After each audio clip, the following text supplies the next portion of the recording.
No, you started. I can't. I'll kick this off. Yeah. What's up, everyone? This is our first show, and I just want to say that Luke burns incense every time we do this. I fucking hate incense. Wait, really? Oh, dude, I think they're terrible. Oh, dude, it sets a vibe. We That's got the plant. fine. That's we got fine. the plant. We got the incense. I mean, look, you know what we'll do? Instead of an incense, I'll get a nicer scented candle.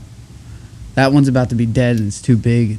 Yeah, no, I'm into the scented candles. I just need that that scented fix to get me through an hour of conversation. We're just off the whim. We're not really scripted. We don't have an idea. We're what definitely talking not scripted. If we both said at the same time, Jinx. Yeah. But yeah, what you been up to? Today was working on the final mixes for Paper Native. It is my most recent thing in the audio production world that I've been working on. Friend of mine, Luis, it's their band.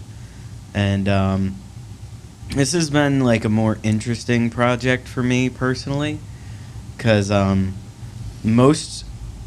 honestly, everything that I've done thus far has been like I've tracked it and then mixed it and sent it out for mastering.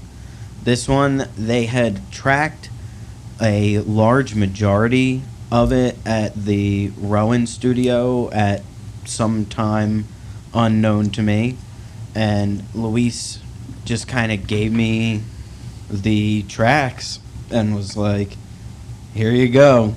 Yeah. We had to do a couple overdubs, and all the vocals we did at my house, but most of it was like I was not involved in the recording process.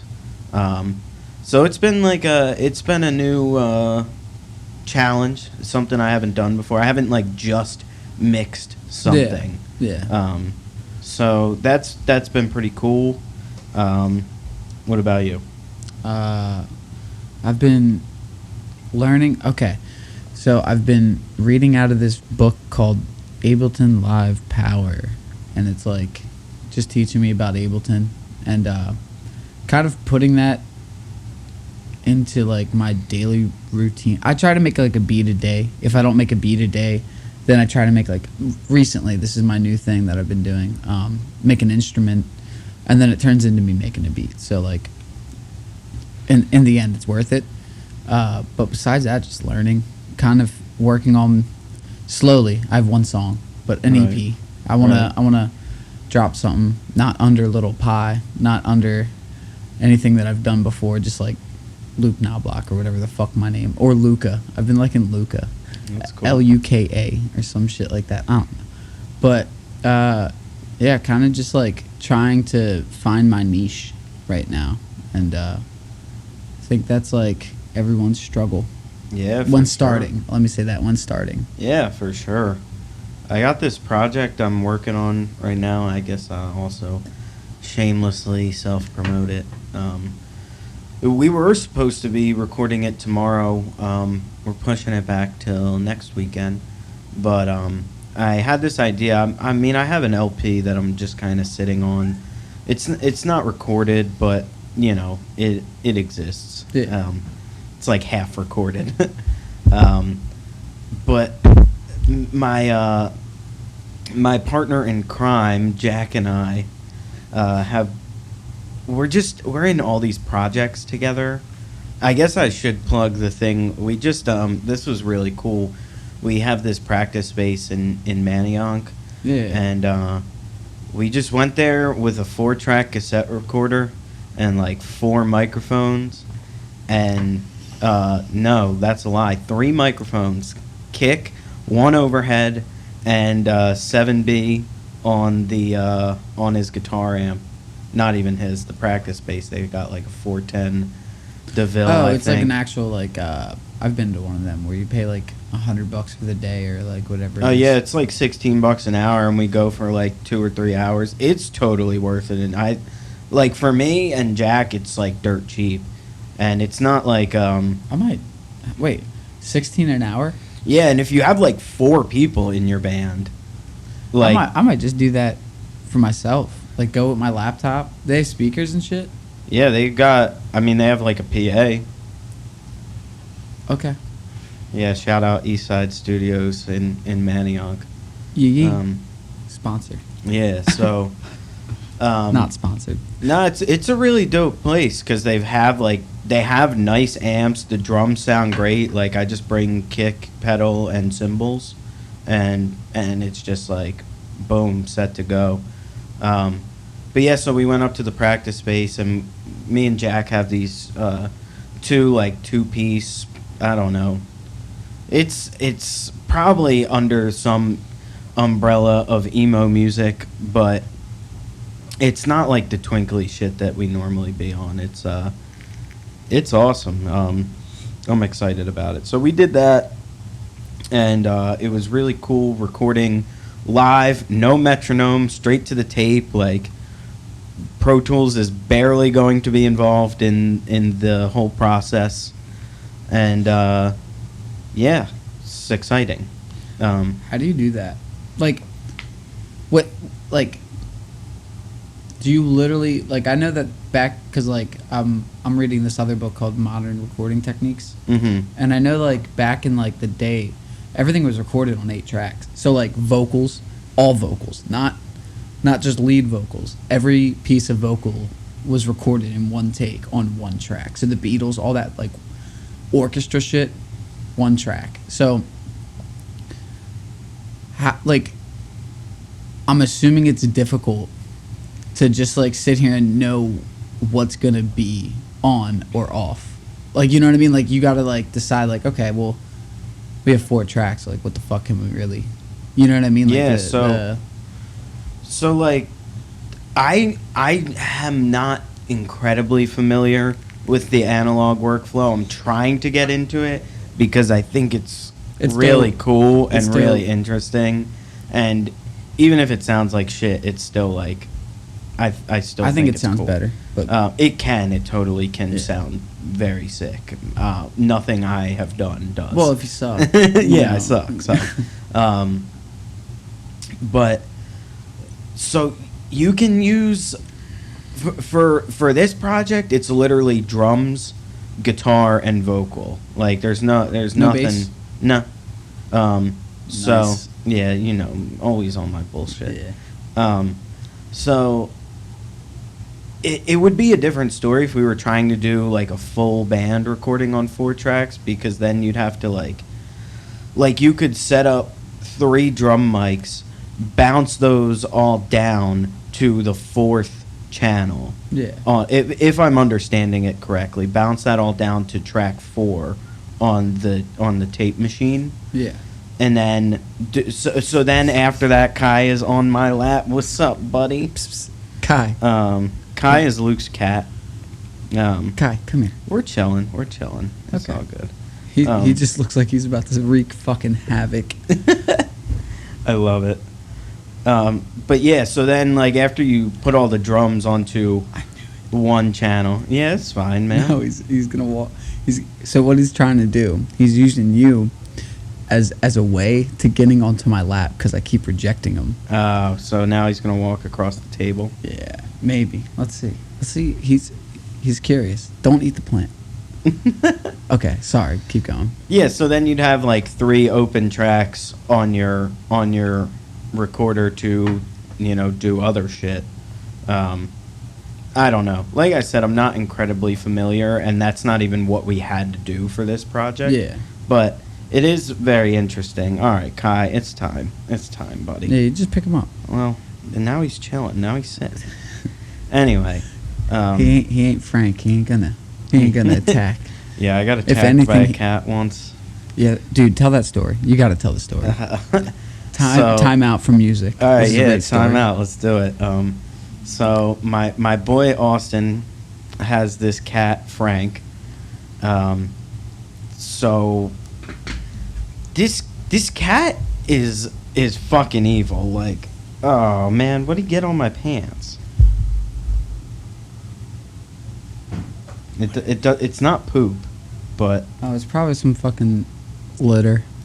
that sucks. Yeah, It's okay. it's my life, bro. I have to vacuum it like 6 times a day. But the one day I wear blue jeans. No, it's okay. So like, yeah, I was going over to Austin's house one time, and he was like, I'm gonna be in the shower, but the front door's open, like you can just walk in. That was a tiny apartment. yeah, dude. And so I walk in, I'm like, whatever, I'll hop on the sticks and play like 2K or something. And I sit down on the couch, and I feel that there is ominous energy in this room. And the cat hops up right next to me, and he's like right by my face. and there is almost nothing I can do. Yeah. And I tried to stand up and like turn away simultaneously, and he was just like, wow.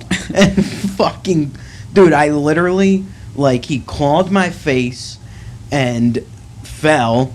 I pulled one of his claws out of my face, and then I was like, fuck, and I was like, am I bleeding? Of course there's not a mirror anywhere except the bathroom. It's one mirror. So it's a dude's apartment. Yeah, so I ended up wiping my face and went to the sink. I'm like, okay, yeah, we're bleeding.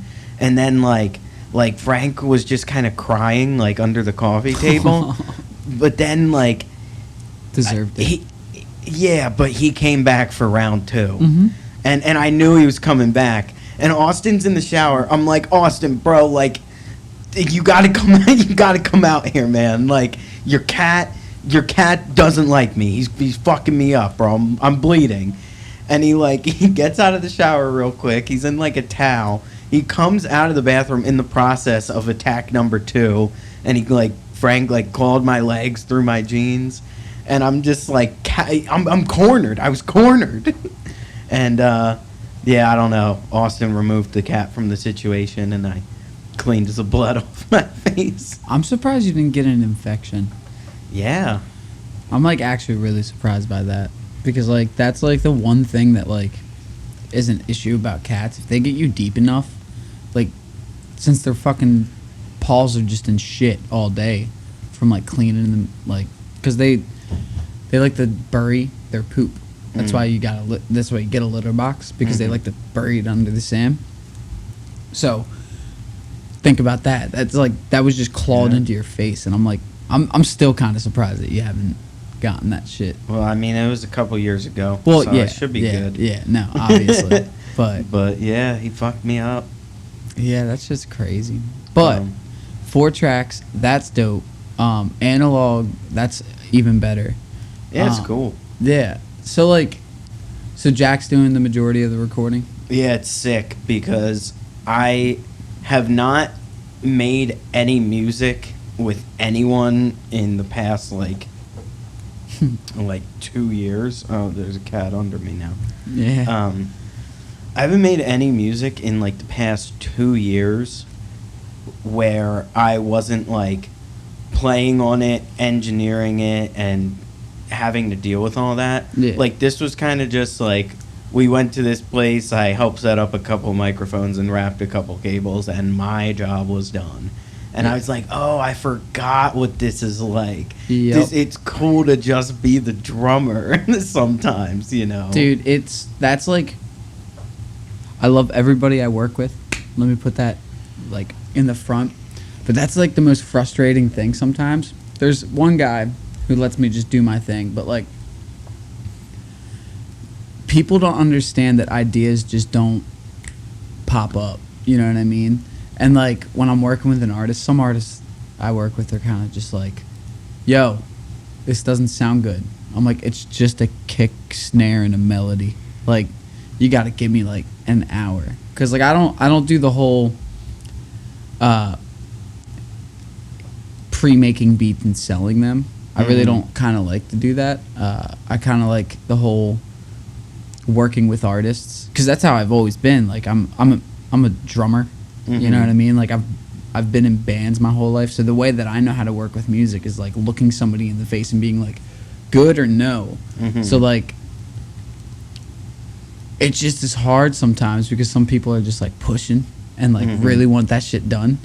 So like, when I just get to like make my own music, or like not even make my own music, be a part of somebody else's music, it's just like, relaxing. Yeah, for sure. It's for like sure. all the pressure's off. I'm just there giving ideas. Yo, I don't know if you've.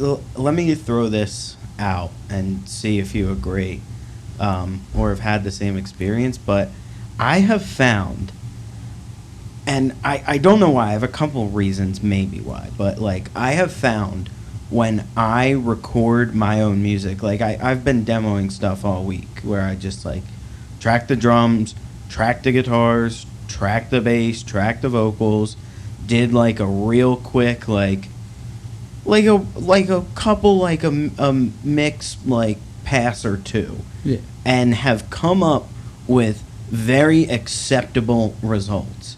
And I found that like I don't know if it's because like I just know my sound and I know what does and doesn't work for me, but I have found I am just like mixing my own music is so much easier than mixing somebody else's.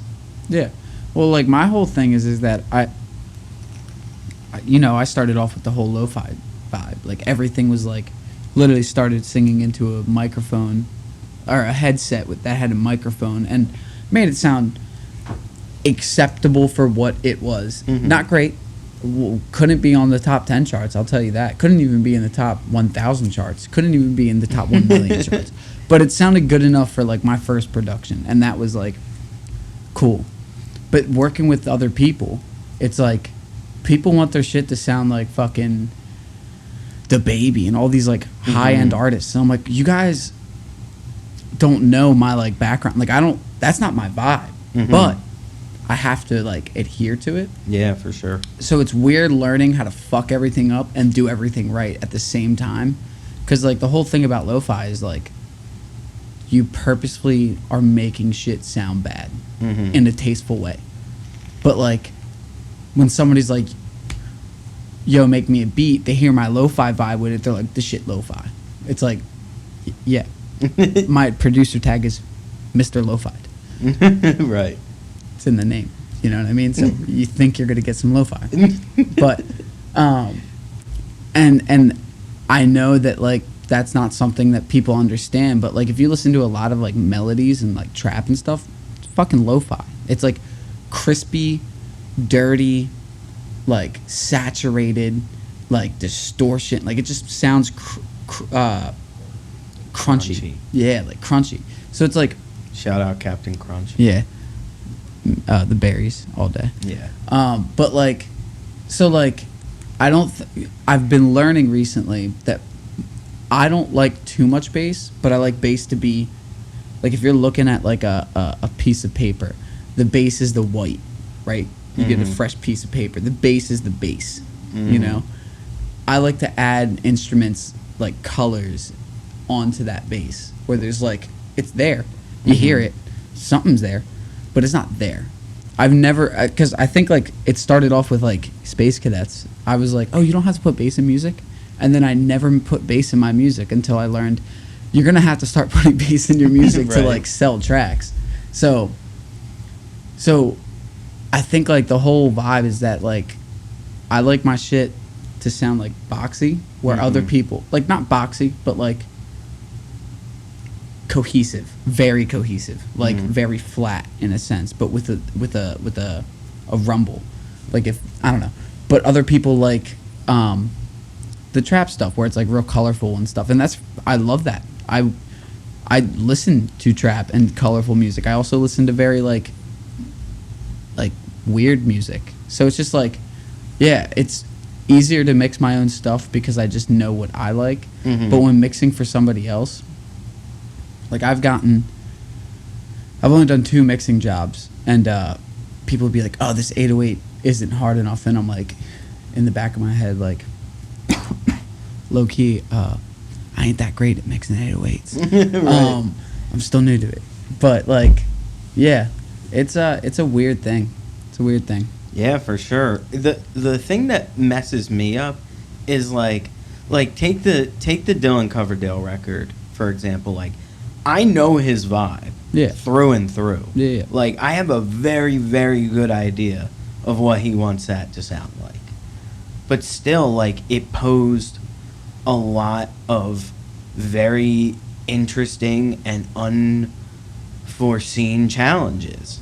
And I think to take what I was saying about, like, what we're talking about, like, knowing your own sound, like, to take that further, I don't know how consciously I've done this, but I think, like, my production knowledge has seeped very much so into my writing process. Yeah. Especially because, like I make music a very large amount of the time by myself, right? So most, like, to do anything I have to record it, you know? Yeah.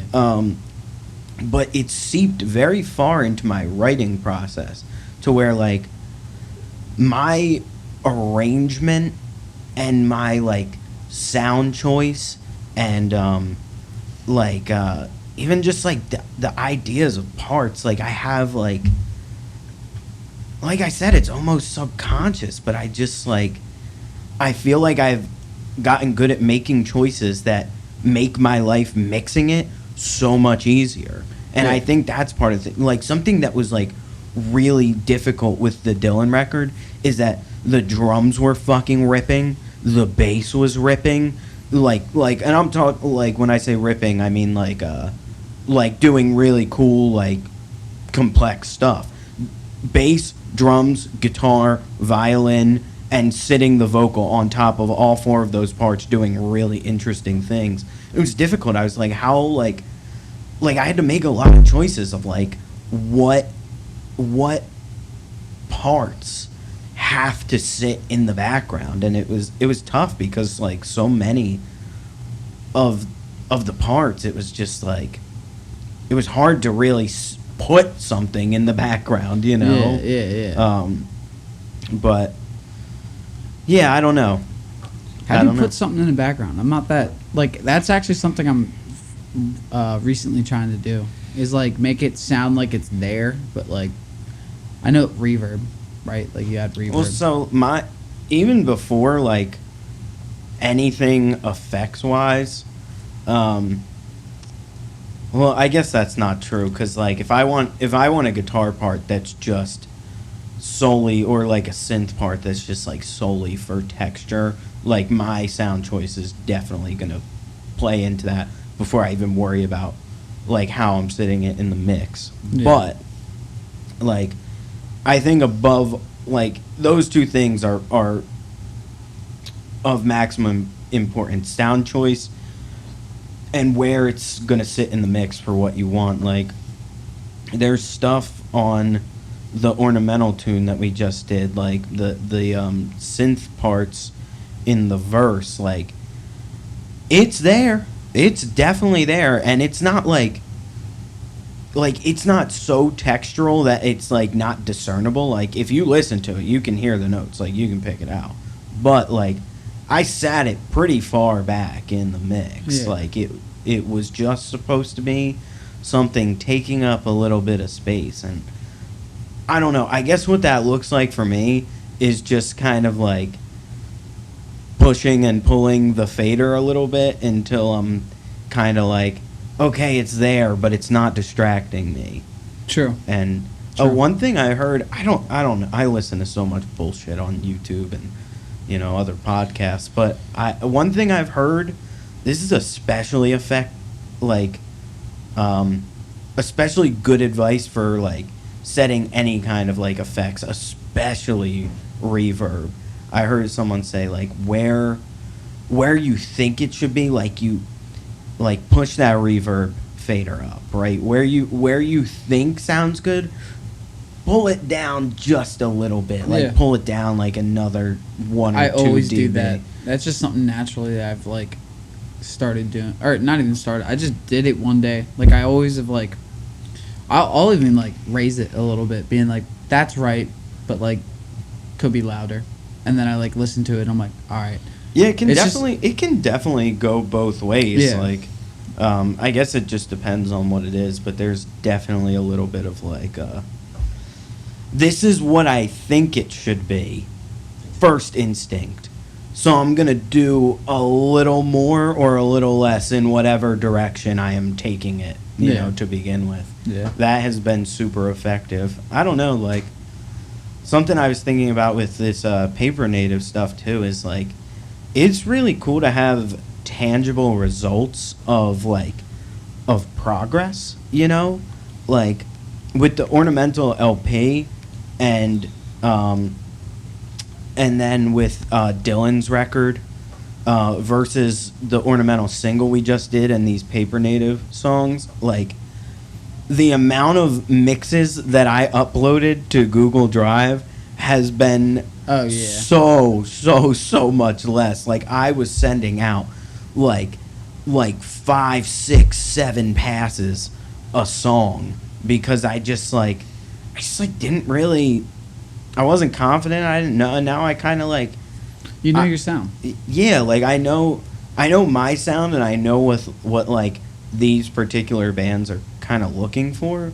So, and I'm just like getting there a lot faster. I think you've always been good at like inspiration, I guess. Like you hear something and you're like, okay, like I'll make it that way. So I think like that's why when like I knew you were gonna start recording, I was like, oh, he's gonna be good because like you've always said this, you're grandiose. So like I know that you sat there and you're like, how do I make it sound like American football? How do I make it sound like this band, that band, this band? And probably not even consciously at most moments. It was so subconscious because like it's just in you at this point. Yeah, for sure. So I think like that was a very like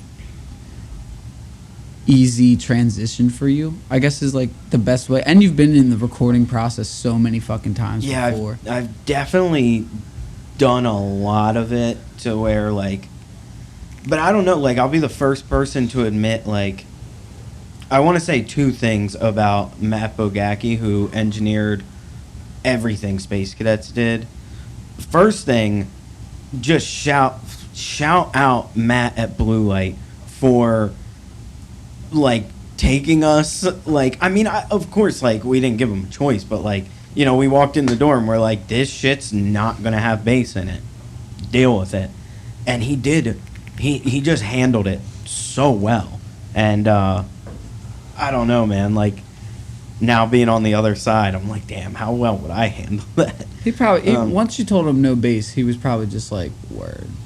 Yeah, I mean, like, I think it's easy adjustments to add. It's like EQing adjustment. That's really all it is. Like, to make it sound more bassy, you just EQ the low end of a guitar a little more.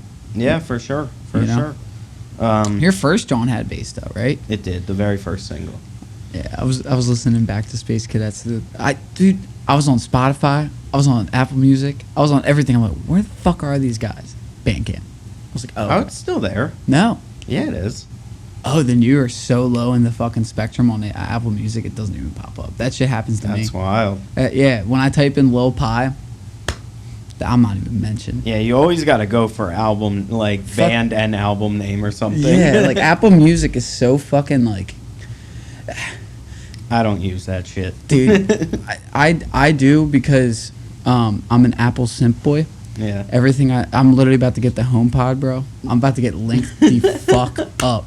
So the reason why is like, you know this, my brain works in ADHD mode. I have 1,000 thoughts per second, and then they go within that second of thinking of it. So I want to be able to sit here, reminder, bam, boom, on my computer, my phone, right, my Apple Watch, which I'm gonna get. I'll sell you mine. Yeah. So wait, really? Yeah, probably. How much? Dude, I don't even know what it's worth now. Yeah, for sure. We'll talk about it. But yeah, I'm about to be an Apple simp boy. Go for it, man. But I was gonna say the other thing with Matt, like, yeah, okay, like he accepted the no bass on the record thing, but my main point was like, God, I have come to respect that man so much because every new band in a recording studio situation meme in the engineer community, I have said that. Like, I remember one time I was like, we were tracking drums or something, and he was like, you want to do another take? And I was like, I'm sure we can chop it up. He was like, you basically just said like one of the biggest memes in the producer community, which is like fix it in post. Yeah, like yeah. so much of that. Like I did it all.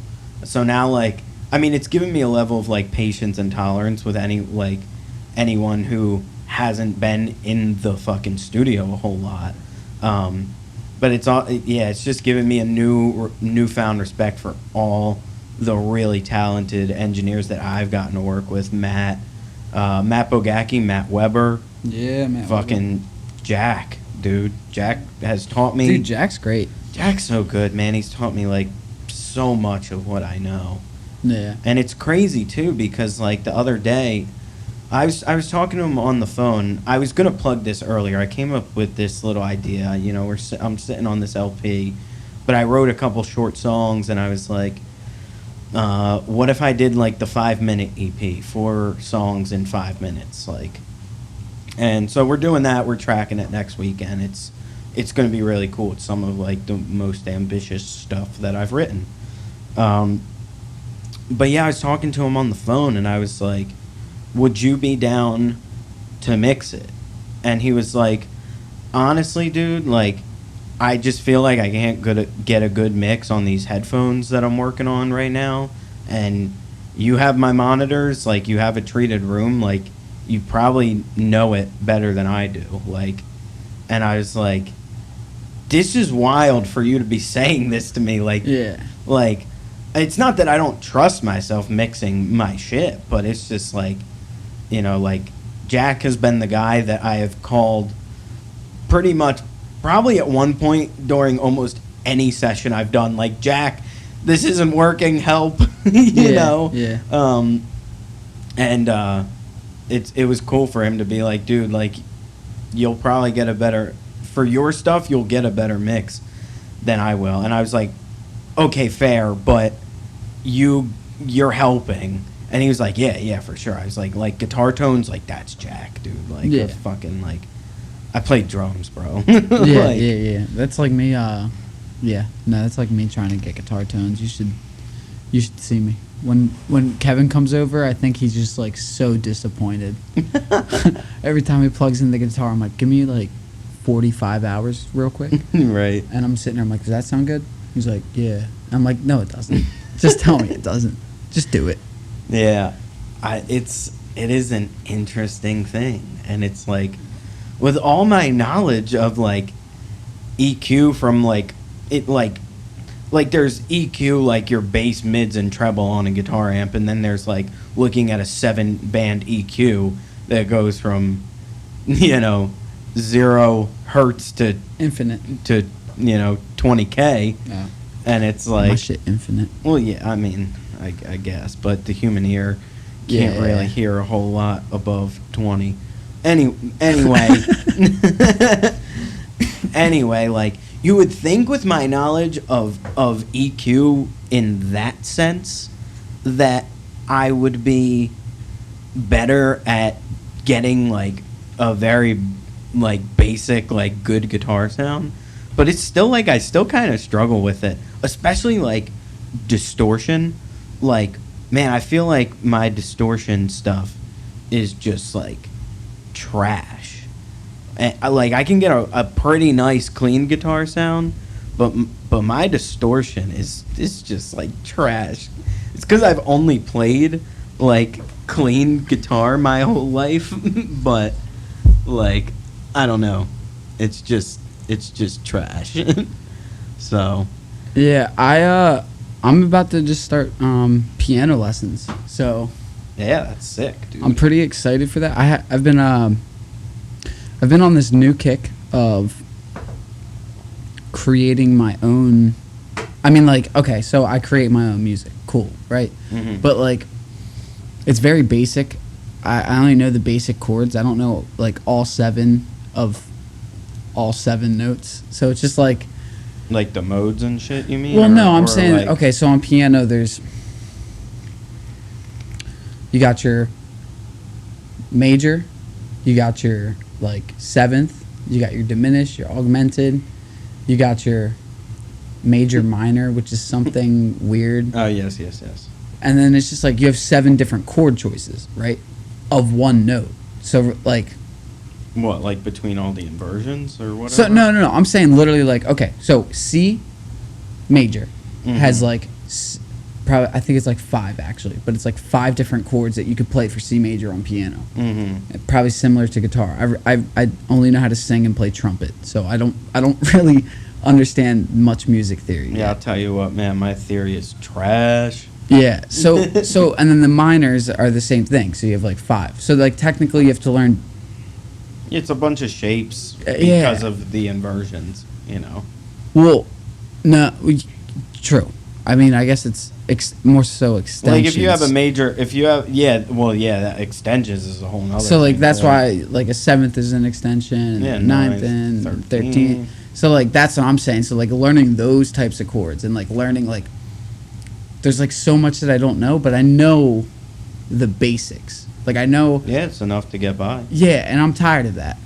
You know what I mean? Like I just want to be able to sit there and because all day I hear piano or like songs in my head, and then I go home and I get disgruntled because I'm sitting here with my Ableton Push trying to find the chord with one note.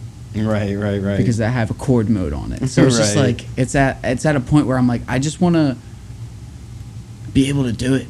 Yeah. Just like sure. do it like live and not have to worry about like I don't know. Yeah, well, to like the less time it takes to get to the sound you're looking for is fucking sick. Yeah. I feel the same way about guitar. I'm like, when am I actually gonna learn how to play this thing? Like, I fake it so fucking good.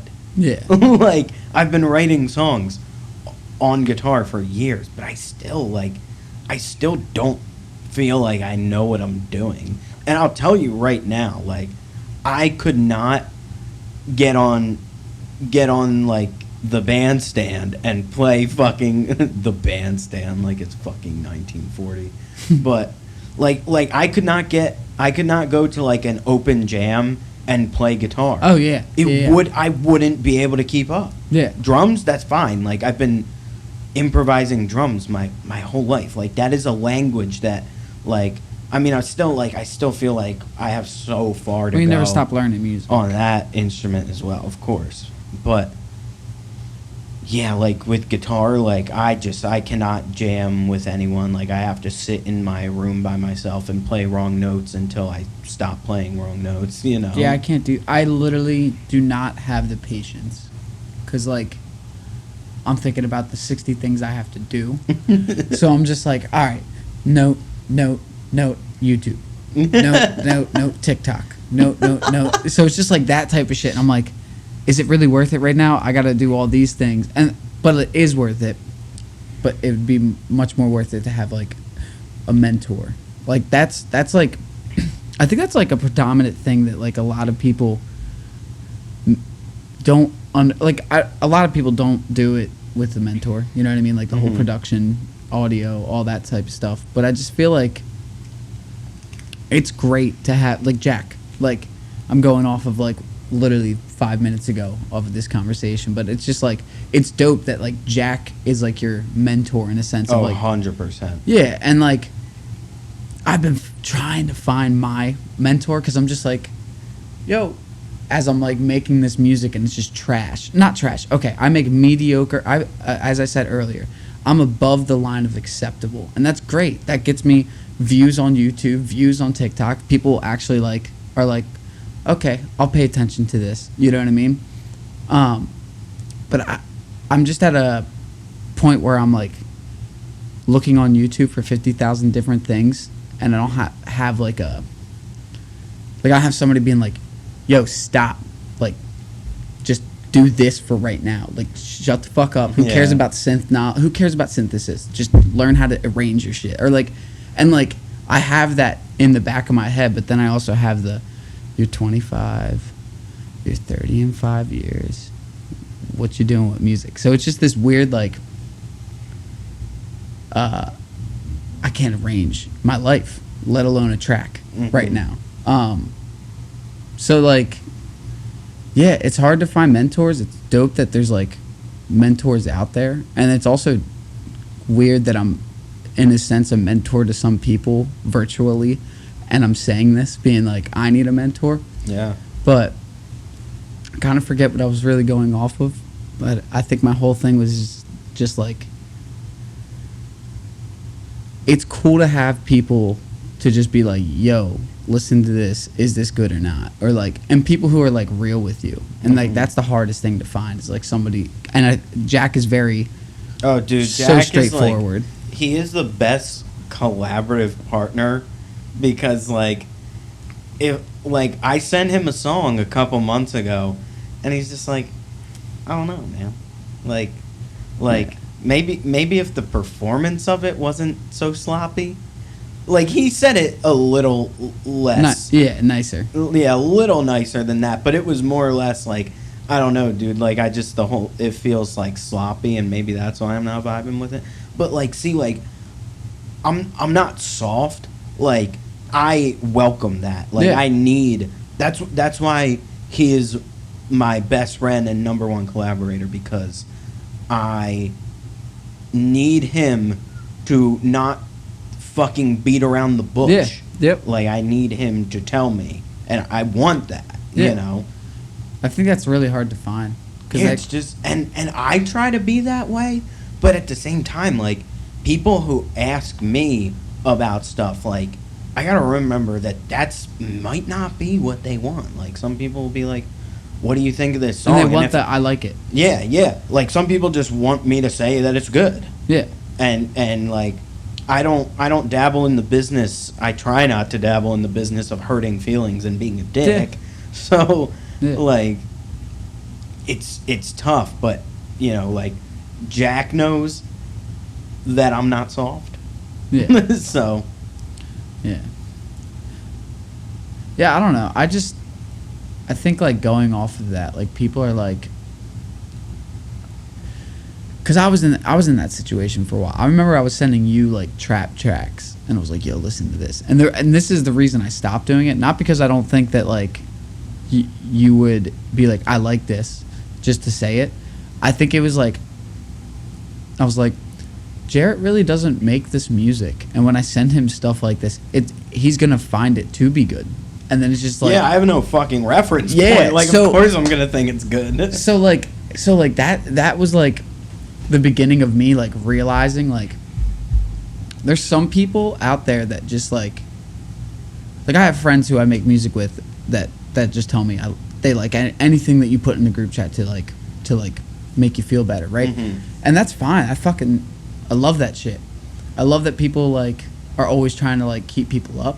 Mm-hmm. But like, it's really hard for people to just be like, this isn't good. Or I think the way I do these things, like when somebody like asks me if this is good or not, I'll be like, I like this idea. Mm-hmm. And then I'll be like, but it needs this, this, and this. So like, because I have had a few people from TikTok send me tracks. I'm like, I like this, Mm-hmm. but like, I think it needs this or that. But it's a Mhm. great song, like just like needs work. And like, Yeah, for sure. I think it's hard for people to just be like you said, I think it's a scary thing to even tell somebody that something needs work. Because, like, people are hoping on this shit. Like, they're, like, putting their life into it. You know what I mean? Yeah. Like, every track I make is, like, my blood and sweat.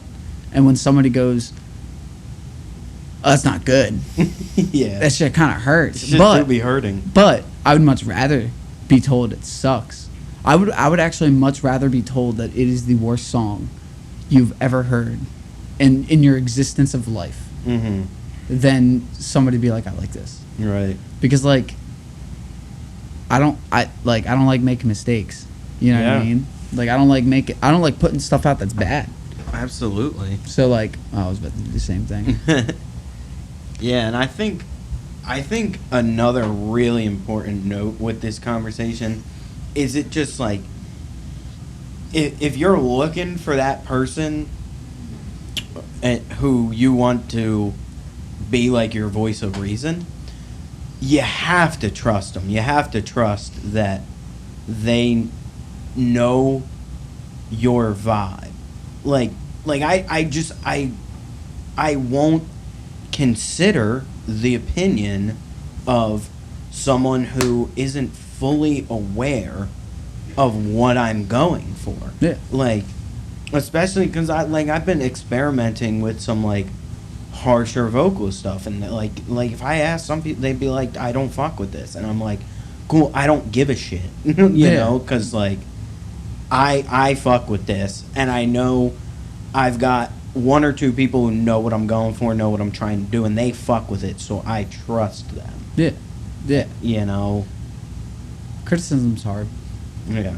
It's a weird thing. Like if I were to critique anything you did, it would like you'd have to take it with a grain of salt because I don't know your fucking world, dude. Like, I don't even know my world. I literally don't even know. I've been in a niche battle, like I was saying earlier, where I'm trying to like I do the lo-fi thing. That was my roommate coughing. I do like the lo-fi thing, but like it just is like, I don't know.